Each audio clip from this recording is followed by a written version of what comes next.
Welcome, everyone. My name is Megan, and this is Bronwyn. Hi, Bronwyn. Hi, Meg. It's good to be back.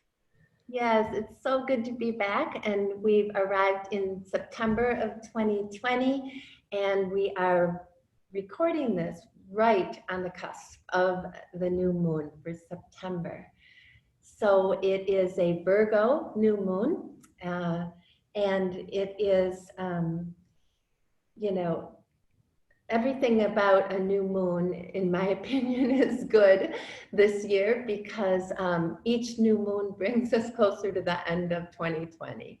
Right? I I don't necessarily like that idea of trying to rush through life, but it does seem like if there's a year to get through, this is the year to get through. Yeah. Yeah. This year, as I've told you before, as I've told all of you before in these talks, is probably astrologically speaking the year of our lifetime, the most challenging year. It's a huge turning point. A time when many of our really big planetary cycles change over. So we have a new 250-year cycle, a new 38-year cycle, and within that smaller changes of new 8-year cycles, and new 2.5-year cycles. So we're really at one of those historic moments, and we can see it in the world around us when structures are shifting and changing that will affect the next 2.5 years all the way out to the next 250 years. Because our big teacher planets, Saturn, who gives us our structure, the work that we have to do, the ways that we need to take responsibility, and also rules our governmental structures as well as our inner structures. Saturn has met up with Pluto, who is the god of the underworld. So he rules the shadow realms and brings us both the wisdom and the trials that are related to those shadow realms. So luckily, that's a very unusual transit. It only comes about every 40 years. And in this particular sign of Capricorn, which is an earth sign, so we're seeing it vividly in the real life structures around us, that it's been, I think, 450 years since the last time they met up in Capricorn. So we're talking historical cycles. So yes, I mean, you don't need an astrologer to tell you that. We're in the midst of an historic year. And what's so important, I think, what I can do to offer some relief and sustenance in the midst of such a difficult journey is one, as we were saying before we came on air, to just talk about the timelines. There's comfort in knowing when something begins and when it ends. Mm-hmm. We can feel very much at sea, and especially when so much feels like and is out of our control, just having a sense of that forecast. And I can help with that. And the other piece is knowing our own home, right? Our own spiritual home, whatever that is for us, what our own boundaries are, and how these energies are falling into that. Of course, the lines are always blurred, and we are citizens. We belong in this greater energy. But it's important during times like this to know the things that we can control. It actually reminds me of the Serenity Prayer, right? Mm-hmm. We really need to take responsibility for the things that we can control, and we need to know the things that we can't. That's never more important than in times of crisis like this. And sometimes that takes some thought, because sometimes we really can help with things that feel too big. Mm-hmm. And then sometimes we do need to pull back from the ways that we see we are trying to steer or we're trying to direct life. So the way astrology can help us with that is by helping us to tune into the small changes of energy that help us to tap in and direct our own energy to be more aligned and more in tune, which is why we get together on the new moons. The moon speaks to our personal emotions and to our bodies and to our very vivid daily experiences of life. So that's a place where through the moon and through her energies, we can connect in a very real way to the bigger picture and feel more of a sense of agency, at least in our own emotional life. So by talking about these energies of the moon in this bigger context, it gives you a place to plug in and to feel that you're of use and to to find ways to nourish and nurture yourself, because we all really need to be able to calm ourselves down right now. So that's how the moon can help. So really those are the two things I'm showing up to offer. Bigger timeline, just so we know what we're up against.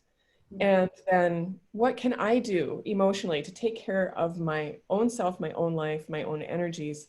And what is the moon telling me this month about where I should focus that attention? Okay. One of the phrases that has been going through my head a lot lately is to be in the world, but not of it. And I continually feel myself trying to engage because I'm feeling so concerned and vested in contributing to a better outcome with all of the things. Just make a list that seem to be broken right now. Mm-hmm. And at the same time, I'm like, you just can't hold it all, not on a regular basis. And so this is like the challenge of this year, and bringing it into yoga and this desire to be a karma yogi, which is a yogi that wants to be of service. How do you connect those two when literally your own life force is just being drained out of you because of the day in and day out onslaught of all that seems to be needing attention?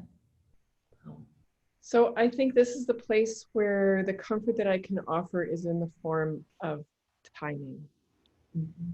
Because what you're really talking, if I were to take what the challenge that you just outlined and put it in astrological terms, I would want to talk about the transition from Capricorn time to Aquarius time. So the beautiful system of the zodiac, the sequence in which it goes, one way that we can think of it is the pathway of the soul, the cyclical path through which we grow. So we move from one sign to the next, through all 12 signs, and then back again. And each sign provides the foundation learning for us to master the lessons of the next sign. So here I'm speaking about Capricorn because 4 of our major outer planets are in the sign of Capricorn. It's really what is making this year so challenging. We have Jupiter, our expansion, in the limiting sign of Capricorn. We have Saturn, our structures, in his home sign of Capricorn, where he gets to really make us grow up and look at our structures.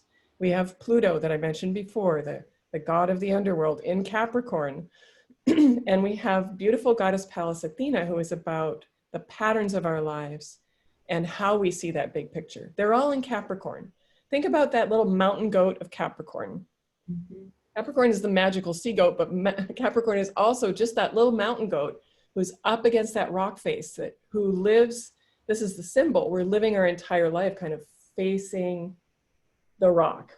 I think I've drawn this analogy before about people who are free climbers, who climb like those rock faces in Yosemite, and just the focus that it takes to climb a raw rock face. That's where we are right now. Mm-hmm. When we make the transition into Aquarius, so all of these big planets are going to be moving into Aquarius. This is why us astrologers keep talking about the big shift that's coming December, January, and how we're going to get some more air. We're going to be able to breathe a little bit better. I'm sitting in apocalyptic smoke right now on the West Coast. We all need to breathe. The Black Lives Matter, I can't breathe, is such a huge part of what's going on right now.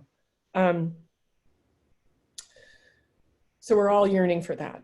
And Aquarius is air, Aquarius is perspective. Aquarius is also contribution to the collective, which is what I hear you expressing that yearning for. Finding that balance between, the personal rock face that we're all up against. The daily, you wake up, you got to deal with the crap. And we're all in that one way or another. And so plugged into our own daily rock face, whatever rock we're climbing, that it's hard to see up over that. It's coming. It's this inexorable movement from one energetic phase to another. And those big planets teach us big lessons. We're moving through these big Capricorn lessons. We will summit this rock face, we'll summit this mountain and see that Aquarian view. Not that everything's all happy now. We still have to make that big climb down, remember? But we have this moment of getting perspective. And with seeing what our place is and how we can be a good citizen, how we can contribute to the collective. But now is not quite the time. This is just like we were talking about before we came on the call. This is what astrology can do, is connect us with divine right timing. And at this point, I want to weave in this other really potent piece of the astrology right now, which is Mars, who is our vital energy, our assertion, our aggression, the aggression that we see in the world, but also how we use our life force. To put it succinctly, Mars in Aries retrograde is frustrated right now. So everything that you've just said to me really ties together the astrology of this moment. We're in late Capricorn with all our big teacher planets.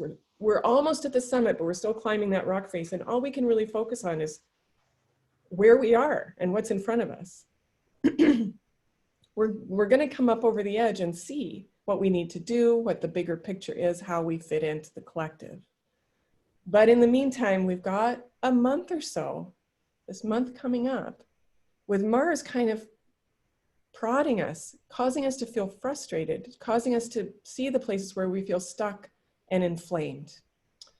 And that's really an uncomfortable place to be, but it's teaching us what we need to know about the expression of our life force, about the right use of anger, and about an honorable way for the sacred masculine to show up in the world instead of a devastating and destructive way.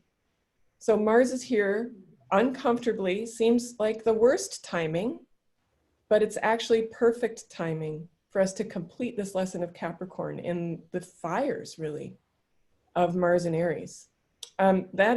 So when I say it's perfect and it's right, I'm a Buddhist. That's kind of the perspective that I'm coming from. There's so much that's terrible right now. I am not minimizing that in any way or saying that this is not spiritual bypassing. This is acknowledging the terrible reality that we're in right now, and that what we can retrieve from that, if we are to retrieve anything, it's the soul lesson. This is not to say that it happens because, or that none of that. Just that these big, inexorable spiritual cycles sometimes bring us face to face with things that are terrible. And we have choices, even when we have very limited choice, our choice is always how we're going to respond and react to that. So I'm just saying what the energies are. It's that intense, heavy Capricorn energy, making us grow up. We can always choose not to grow up. We can choose to rebuild structures that are just as non-functional as the structures that are breaking down right now. We might make that choice. I hope that we don't, but we might. So in a way, we need sort of this trigger of Mars to say, and when I say that, I'm not talking about what Mars is doing in the world right now, which is terrible. I'm talking about how we're all feeling that inner frustration and what we can learn from our own inner frustration, from the inflammations that are happening within us and our own emotions, that hopefully that would make us take a step back and look at the things that are making us angry and begin to reflect on choosing righteous anger, which a lot of us rightfully feel right now, but choosing how to have that show up in the world in an honorable way. Because when we come to Aquarius rebuilding structures next year, it's not guaranteed. You know, they talk about the age of Aquarius and it's all, we grew up, our generation, right, thinking this was some ideal of spiritual citizenship. But there's no guarantee that that's it. It's a commitment to the collective, but we still have to take that Capricornian responsibility and use it in that Aquarian playing field. So there's no easy answers to any of this. And again, it's that small stage of the self where all of this is showing up. What are the structures in my life that I need to rebuild? How do I deal with my anger and frustration in the face of what's happening to the world? How can I show up in true citizenship, even if it's in a really small way? P.S. Vote. But, you know, if there's only one thing to do, and understand that for the next 6 weeks, you're going to be feeling frustrated. So we all just have to